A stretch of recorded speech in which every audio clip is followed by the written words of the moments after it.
Hi, Brent here. Today, I wanted to share with you how to best take advantage of freedom and the danger of a misconception of freedom that gets you in really trouble that I want you to avoid.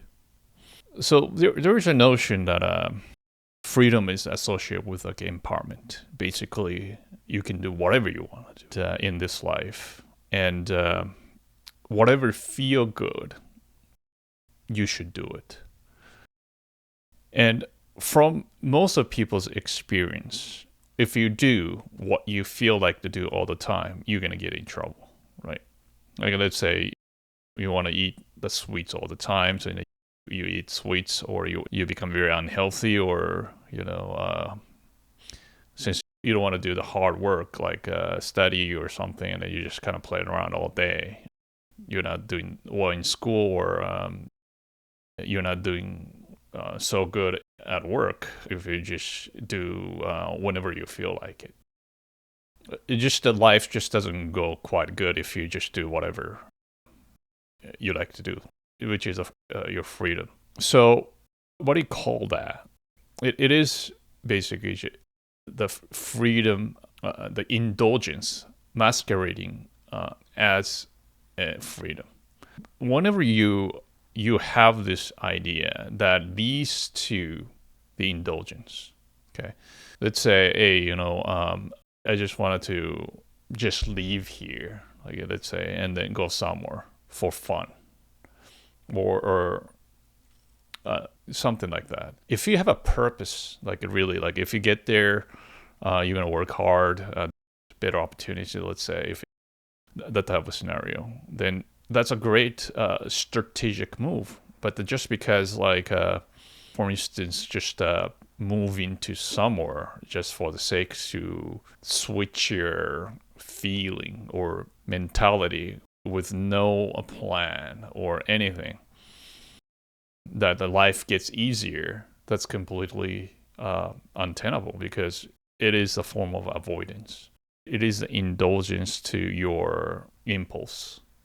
Freedom is not free. That's not really the freedom is. Freedom have to have a structure and a limitation and a constraint. It's a little bit unintuitive, just because like, oh, why you have a constraint or a structure when you have when I get a freedom. But think of it this way: if you don't have a house, and if you are living in a street, you're free. But are you really free if you're homeless? It's the same concept. To have the freedom to do whatever you need to do, you have to have the structure, which is a house. The place you can always come back to, protected, and where you can actually do rest it. The same thing as a work. Work is sort of the structure.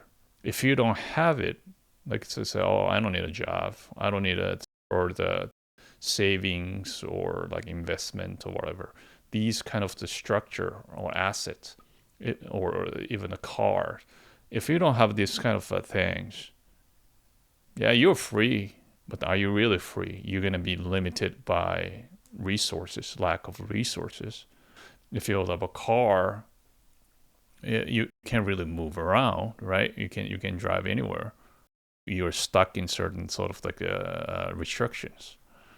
So true freedom really comes with how solid the structure you can create around yourself. Then you can be free. So this leads to the idea of the freedom as discipline. You create the discipline. You live in the discipline, which created these kind of structures. And you will be able to have the resources, and now you can get to do stuff. But then let's say if you get to do a lot of things that you wanted to do, then can you just do whatever you want to do, like without the laws or without any sort of the restriction? Yeah, think of it. If you have a lawless society, you're not going to be free, right? Like everybody's like, maybe killing each other. I mean, we're kind of like animals, so to speak, if we don't have any sort of the restraints, moral framework. So these type of things are necessary to have sort of freedom. So we don't, as a humans, it's very important to realize that as long as we are living in a society, we have to deal with like nature. We will not be able to do whatever we want. And sooner you realize that, constraint becomes your biggest friend.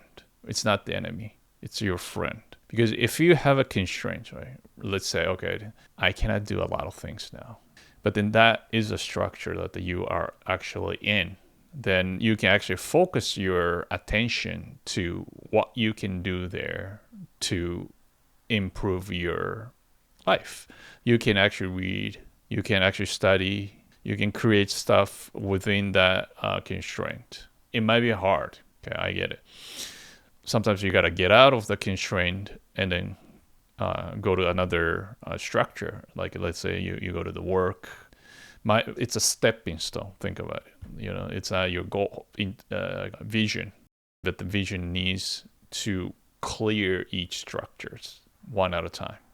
When somebody tells you that, okay, you are free, so do whatever you want, and then if that justifies your irresponsibility, right? Justify your indulgence, justify your avoidance, then watch very carefully.